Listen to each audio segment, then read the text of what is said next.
Il est 7h15 précisément sur Sud Radio et vous écoutez Sud Radio. On parle du Téléthon et du bilan du Téléthon 2024. Un bilan de collecte qui s'élève à 79 801 520 €. On en parle avec notre invité Pierre Tabel. Bonjour. Bonjour. Bienvenue sur Sud Radio, administrateur de la FM Téléthon. Bon, comment ça va d'abord? Parce que je sais que vous avez un an pour vous y préparer. Vous étiez psychologiquement préparé, vous n'avez pas dormi. Ça fait un moment, grosse journée. Vous avez tenu le coup? Mais on est encore là, oui. C'est ça. Je sens le bâillement qui pointe à peu près dans votre voix. Bon, 79 millions et quelques euros et centimes. Est-ce que vous êtes soulagé? Honnêtement, vu le contexte général, ouais. C'était un très très beau résultat. Ouais.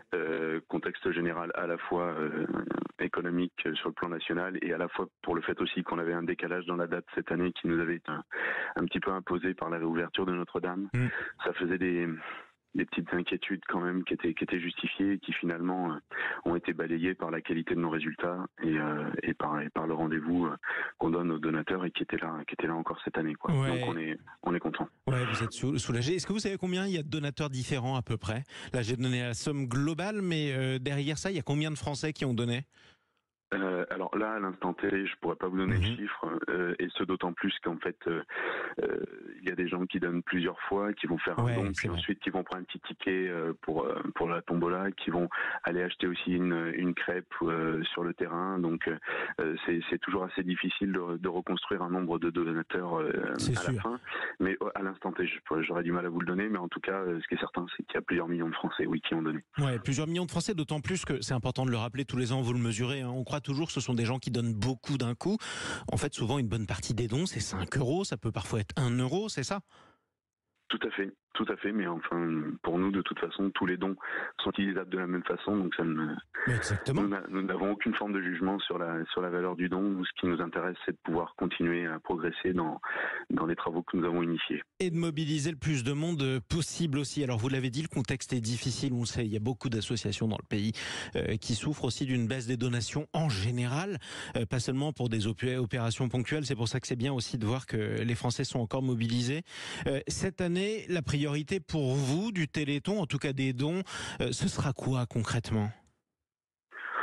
Ce sera comme d'habitude, hein. C'est-à-dire qu'on a des missions sociales à remplir et qu'on va continuer à remplir avec ces dons. Et ensuite, on a énormément de projets de recherche qui sont en cours d'aboutissement ou qui sont encore dans les cartons et pour lesquels on a un plan de financement. Donc on va pouvoir grosso modo assurer l'ensemble des financements prévus. Donc ça, c'est une très bonne nouvelle.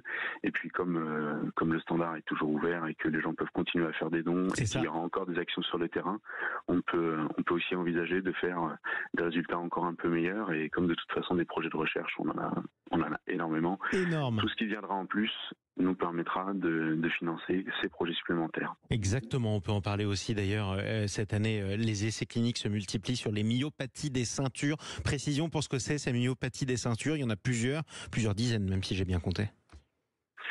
Alors, de toute façon, toutes les myopathies, ce sont des maladies dégénératives du muscle. Celles des ceintures sont des myopathies qui se caractérisent par un affaiblissement qui est plus prononcé au démarrage au niveau des ceintures, c'est-à-dire au niveau de la ceinture scapulaire épaule ou de la ceinture pelvienne. Et donc, oui, effectivement, il y en a une trentaine, ce qui implique pour chacune une solution thérapeutique différente. Et c'est pour ça qu'il est temps que la recherche continue à avancer grâce au Téléthon. Merci beaucoup, bon courage Pierre Tabel. Bon repos aussi quand même. Administrateur de la FM Téléthon. On vous retrouve l'an prochain peut-être. D'ici là, vous avez le droit de dormir pendant à peu près un an. D'accord ?